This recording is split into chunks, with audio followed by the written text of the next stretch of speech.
YouTube! Thanks for getting here on time with me. I really missed you the most.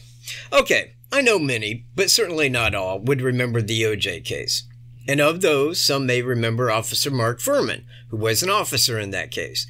Today I watched a video where he was explaining something about the Jamie Closs abductor, Jake Patterson. After you watch this, I'll get to my point. Let's bring in Fox News contributor and retired LAPD detective Mark Fuhrman. You just heard the press conference. It is amazing the will of a young child like that. She emerged in this neighborhood, asked for help, was brought to a neighbor. Authorities then came in. They couldn't believe it themselves. What did you make of what you just heard and learned?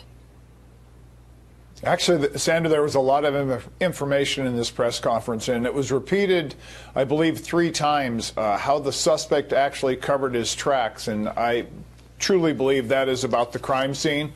I don't think he left a footprint. Forensically, whether it was bodily fluids, blood, sweat, trace evidence, footprints, he didn't leave anything there for them to work on. He had no criminal record, so even if he left DNA, he wouldn't be in a database.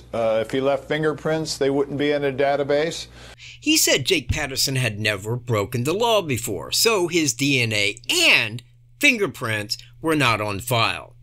Now then, on my old channel, I had remarked after I spoke with Officer Kim Riley at the one-year press conference, because he had told me, you know, it's just one of those situations when we got a case that this person's never apparently committed a crime before. We have, You would feel that he had never committed a crime, he has no DNA in the database? Well, I can't comment on that, but I'm just saying that's what it looks like. I mean, it's a possibility he's done something, but we can't find no traces of it. Thusly, I told everyone that while he said it's like the man had never committed a crime before, I had stated at least 3 to 4 times in differing videos that they very well may have the suspect's fingerprints as well as his DNA. Because if your DNA isn't in the database, they can't find it. But if you leave fingerprints and they can't find those, then you had never broken the law before. Big grin. YouTube, take note of my words here. They have Thomas Bruce's fingerprints taken from the Delphi crime scene, and now they know who they belong to, same as Michael J. Katt does. And he's been trying to tell you for a good minute of time. Now YouTube, will you come to my side? Will YouTube be the most awesome friend of a lifetime?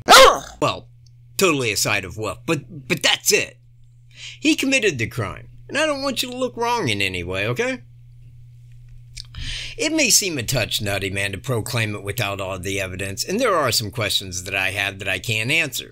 But I do know that they all end with Thomas Bruce. It's on you, YouTube. I've covered my side like a blanket, and I'll catch you in my next video, coming soon.